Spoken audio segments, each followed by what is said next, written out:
Right right Syed Rafi గారు AP బీజేపీని బాబు జనతా పార్టీగా పురంధరేశ్వరి మార్చేశారు. అటు టీడీపీ మొత్తం కానీ జనసేన కానీ భారతీయ జనతా పార్టీ కానీ ఈ కూటమంతా కుట్రల పని అధికారుల బదిలీల కోసం ప్రయత్నాలు చేస్తోంది. ఇది వైఎస్ఆర్ కాంగ్రెస్ పార్టీ చేసిన ప్రధాన ఆరోపణ. రెండోది బదిలీలపై ఫిర్యాదు ఇవ్వటం ఒక ఎత్తు అయితే ఈ అధికారులను నియమించండి అని చెప్పే అధికారం పురంధరేశ్వరికి ఆమె కానీ ఏ ఎంటిటీతో ఉందన్నది రవిచంద్ర రెడ్డి గారు అడుగుతుంది. నమస్కారం సార్. నమస్తే రఫీ రెడ్డి గారికి అలాగే రవిచంద్రారెడ్డి గారికి ఎన్టీవీ వీక్షకులందరికీ కూడా నమస్కారం. నమస్తే అండి సార్. ఇప్పుడు వినీషా రెడ్డి గారు చాలా విషయాలు చెప్పారు, దేశంలో జరిగినటువంటి అంశాలు చెప్పారు. ఇప్పుడు నేనేమంటానంటే మేము కూడా కంప్లైంట్స్ ఇచ్చాం. మేము కంప్లైంట్స్ ఇచ్చిన దాని మీదే చాలా మంది అధికారుల్ని మార్చారు, ఇంకా ఇస్తాం. సిఎస్ జవహర్ రెడ్డి దగ్గర నుంచి అలాగే రాజేంద్రనాథ్ రెడ్డి డీజీపీ ఎవరైతే ఉన్నారో వాళ్ళిద్దరి దగ్గర నుంచి 400 మంది ఆఫీసర్లు మార్చాలని చెప్పి మేము మొత్తం కూడా వివరాలు సేకరిస్తున్నాం. అంటే ఎస్పీలు, డిఎస్పీలు, ఎంఆర్ఓలు ఎవరెవరైతే వైసీపీ జెండాలు కప్పుకొని పనిచేస్తున్నారో వాళ్ళందరినీ మార్చాలని చెప్పి అడుగుతాం. ఎందుకంటే మేము క్షేత్రస్థాయిలో వాళ్ళు మమ్మల్ని ఏ రకంగా ఇబ్బందులు పెడుతున్నారో, వైసీపీ వాళ్ళకి ఏ రకంగా పక్షపాతంగా వ్యవహరిస్తున్నారో చెప్తాం. మొన్న పురంధరేశ్వరి గారు రాసిన లెటర్లో రాజేంద్ర రెడ్డి గారు సీక్రెట్ నిధులు ఏ రకంగా మింగేశాడో కూడా ఆమె రాసింది, ఆధారాలతో పాటు రాసింది. ఏ అధికారి ఎప్పుడు ఏ రకంగా వైసీపీకి అనుకూలంగా పనిచేశాడు అనేది కూడా రాసింది. ఇప్పుడు నిర్ణయం తీసుకోవాల్సింది సిఈసి. ఆమె చెప్పింది తప్పేముంది? ఈ అధికారులు ఎటువంటి ఆరోపణలు లేని వాళ్ళు, నిష్పక్షపాతంగా పనిచేసేవాళ్ళు, ఇలాంటి వాళ్ళు నియమించండి అని చెప్పి సలహా ఇచ్చింది. ఎందుకు ఇవ్వకూడదు? సిఎస్సి నిర్ణయం తీసుకుంటుంది, ఆమె ఇచ్చిన సలహాని తీసుకోవాలని ఏం లేదు కదా. వాళ్ళకి ఒక సలహా ఇచ్చింది, సలహా ఇచ్చే అధికారం రాష్ట్ర బీజేపీ అధ్యక్షురాలుగా ఆమెకు లేదా? సలహాలు ఇవ్వకూడదా?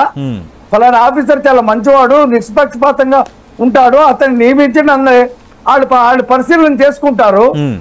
రాష్ట్రంలో యంత్రాంగం ఉంది కదా, ఆ రాష్ట్ర యంత్రాంగం ఆమె చెప్పినటువంటి పేర్లలో మంచోళ్ళు అయితే పెడుతుంది, లేకపోతే పెట్టదు. తప్పే ఉంది దాంట్లో. ఇప్పుడు వాళ్ళు ప్రతిపక్షంలో ఉన్నప్పుడు వాళ్ళు వీళ్ళు పెట్టండి వాళ్ళు పెట్టండి అని చెప్పి రాసినటువంటి ఇది లేదా? అసలు రాయటమే తప్పని చెప్పి మాట్లాడాడు పేర్నాని గారు. అలాగే ఒక్కో మాట మీకు అడుగుతున్నా రఫీ గారు మీకు అడుగుతున్నా. ఓకే, వైఎస్ఆర్ కాంగ్రెస్ పార్టీ ఆరోపణలు ఏ విధంగా ఉన్నా, టీడీపీ ఆరోపణలు ఏ విధంగా ఉన్నా, ఖచ్చితంగా ఎన్నికల వేళ ప్రతిపక్షాలు కొందరు అధికారుల తీరుపైన, వాళ్ళు వ్యవహరించిన తీరుపైన ఫిర్యాదులు చేస్తుంటే ఈసీ చర్యలు తీసుకోవటం అనేది కామన్గా జరుగుతుంది. అలాగే మనం చూస్తున్నాం, ఒక ఆంధ్రప్రదేశ్లో చాలా రాష్ట్రాల్లో జరుగుతుంది. ఇక్కడ వైఎస్ఆర్ కాంగ్రెస్ పార్టీ ప్రధానంగా పాయింట్అవుట్ చేస్తుందంటే, ఒకటి అధికారుల బదిలీపై ఫిర్యాదు ఇవ్వడం ఒక ఎత్తైతే, వీళ్ళే పెట్టాలని ఎంటిటీ పురంధరేశ్వరి ఆమెకి ఎక్కడ ఉందన్నది వాళ్ళు అడుగుతున్న ప్రశ్న ఒకటి. రెండోది, ఎప్పుడైనా సార్ మీ అందరికీ క్లారిటీ ఇస్తున్నాను. ఎప్పుడైనా కనుక అధికారులకు సంబంధించి కంప్లైంట్ చేసేటప్పుడు కొన్నిసార్లు ప్రాథమికంగా కొంత విచారించో లేదంటే కొన్ని చర్యల ద్వారా ఈసీ చర్యలు తీసుకుంటుంది. కొన్నిసార్లు మళ్ళీ వాటిని రివోకేట్ చేసిన సందర్భాలు కూడా ఉన్నాయి, ఇలాంటివి జరుగుతుంటాయి. కానీ ఎవరిని వేయాలన్న దానిపైన అదే ఈసీ మళ్ళీ రాష్ట్ర సిఎస్కు మళ్ళీ అడుగుతుంది. అంటే మీరు ఒక జిల్లా కలెక్టర్ని తొలగించినప్పుడు అక్కడకు అర్హత కలిగిన ఒక 3 అధికారుల పేర్లు పంపించండి అని పంపించిన తర్వాత అప్పుడు ఈసీ ఒక అధికారిని టిక్ చేయడం అనేది కామన్గా జరిగేది. కానీ ఈ అధికారులను వేయండి అని అనటం ఎంతవరకు కరెక్ట్ అన్నదే ఇప్పుడు తెర ముందుకు వస్తున్న అంశం, ఈ పార్టీల మధ్య చర్చకు దారితీస్తున్న అంశం.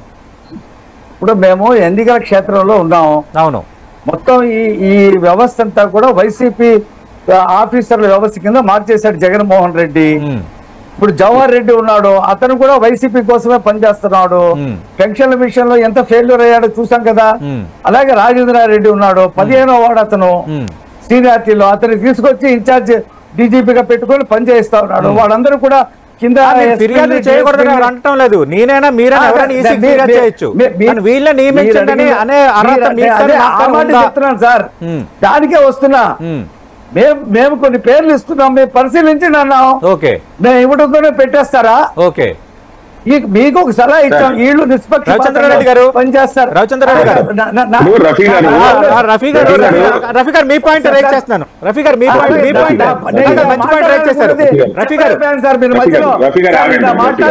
సార్ ఇందాక మాట్లాడారు గురించి చెప్పలేకపోయాను. ఇందాక వాళ్ళు చేసిన ఆరోపణలకి మాట్లాడు. ఒక నిమిషం ఇవ్వండి. చెప్పండి రఫీ గారు మాట్లాడు. ఆంధ్రప్రదేశ్ భారతీయ జనతా పార్టీని బాబు జనతా పార్టీ అని చెప్పి ఇంకో పార్టీ అని చెప్పేసి వాళ్ళు చెప్తున్నారు కదా. జగన్మోహన్ రెడ్డి గారికి అమిత్ షాతో అలాగే ప్రధానమంత్రి మోడీతో బాగా సన్నిహితం ఉంది కదా. ఒక ఉత్తర్వు రాయమనండి. ఇక్కడ మీ పార్టీ ఇక్కడ బాబు జనతా పార్టీ కింద మారిపోయింది అని చెప్పి ఉత్తర్వు రాయమనండి. రాస్తే వాళ్ళు ఏం జవాబు చెప్తారు. భారతీయ జనతా పార్టీ మీరు కలిసి కూటమిగా ఏర్పడ్డారు. ఇప్పటికీ మోడీ అమిత్ షా జగన్ కే సన్నిహితంగా ఉన్నారని ఒప్పుకుంటున్నారా? అలా కాదు, కూటమిగా ఏర్పడటం ఒక మాట అయితే ఇక్కడ మీ పార్టీ బాబు జనతా పార్టీ కింద మారిపోయింది, చంద్రబాబు చెప్పినట్టే పనిచేస్తున్నా అని చెప్పి చెప్పమనండి కేంద్ర పెద్దలకి. అడుగుతా. ఆ ధైర్యం లేదు. దానితో ఎవరితోనో మాట్లాడిస్తారు. మోడీకి అమిత్ షాతో మాట్లాడి చెప్పమని చెప్పండి, ఉత్తర్వు వేయమని చెప్పండి. అడుగుతా, అది కూడా అడుగుతా. రఫీ గారు ఒక్క నిమిషం, రవిచంద్ర రెడ్డి గారు ఒక్క నిమిషం ఆగండి సార్. రఫీ గారు, అంటే ఈ కూటమి కట్టుకున్నదే ఎందుకు? భారతీయ జనతా పార్టీ అండదండలతో ఇంకా ఈసీ ఎక్కడ స్వేచ్ఛగా వ్యవహరిస్తోంది. పురంధరేశ్వరి ఆమె ఇచ్చింది సలహాలాగా లేదు, బెదిరింపులాగా ఉంది.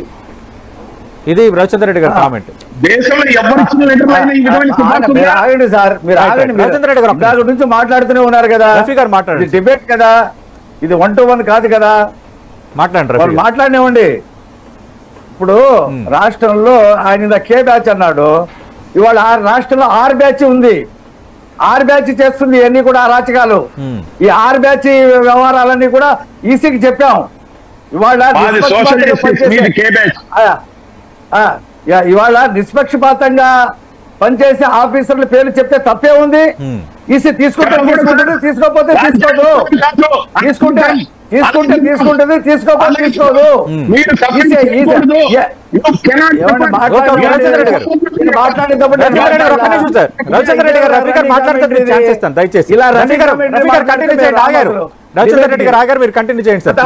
రవిచంద్రారెడ్డిని తీసుకుని 1-to-1 పెట్టబోయారా? మాట్లాడండి రఫీ గారు. మమ్మల్ని పిలుస్తారు ఎందుకు? రఫీ గారు మాట్లాడండి. ఆగారు రవిచంద్ర. ఈసీకి సలహా ఇచ్చిందామా? ఈసీకి సలహా ఇస్తే తీసుకుంటుందో తీసుకోదు. తీసుకోకపోతే ఏం చేస్తారు? ఏమి చేయలేరు. తీసుకుందనుకోండి ఆయన పరిశీలన చేస్తారు. 3 ఆఫీసర్లు పెడతారు, అందులో అతను కూడా ఉన్నాడంటే మంచి రిపోర్ట్ వస్తుంది. అసలు మేము చెప్పేది జవహర్ రెడ్డిని రాజేంద్రనాథ్ రెడ్డిని మార్చాలని కదా మేము చెప్పేది. వాళ్ళిద్దరి డైరెక్షన్ లోనే కదా మొత్తం 6 బ్యాచ్ ఈ రాష్ట్రంలో మొత్తం ప్రజాస్వామ్యాన్ని హేళన చేస్తుంది.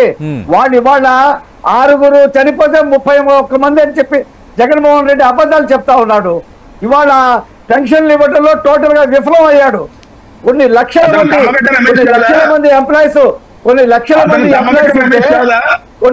మంది ఎంప్లాయీస్ ఉంటే ఒక్కొక్క ఎంప్లాయీ 40 మందికి ఇవ్వచ్చు. 6 లక్షల మంది ఎంప్లాయీస్ ని లిస్ట్ ఇచ్చాం. కాకుండా మంచాల్లో ఎండల్లో మోసుకొని రమ్మని చెప్పి డైరెక్షన్ ఇచ్చి జగన్మోహన్ రెడ్డి వాలంటీర్లు ఎవరైతే వాలంటీర్ దూరంగా పెట్టారో వాళ్ళందరినీ కూడా ఎండల్లో తిప్పి మీరు వెళ్ళండి, మీరు వెళ్ళకపోతే మీకు పెన్షన్ రాదని చెప్పి అబద్ధాలు ప్రచారం చేయించి వాడు చావుకు గురయ్యాడు. ఆ రోజున తండ్రి శవం పెట్టుకొని 14 ఎన్నికలకు వచ్చాడు. బాబాయిని చెప్పి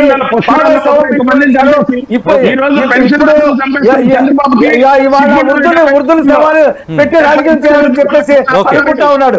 ఈ శవరాజకీయాలందరూ కూడా ప్రజలకు తెలుసు. 3వ తారీఖే పెన్షన్లు వస్తాయని చెప్పి 25వ తారీఖు చెప్పినప్పుడు ఎలక్షన్ కమిషన్ ఎవరైతే వైసీపీ కార్యకర్తలుగా పనిచేస్తున్నారో వాలంటీర్లు వాళ్ళని పెట్టొద్దన్నప్పుడు జవహర్ రెడ్డి ఏం చేయాలో కలెక్టర్ తో మాట్లాడి కూర్చోవటం కాదు.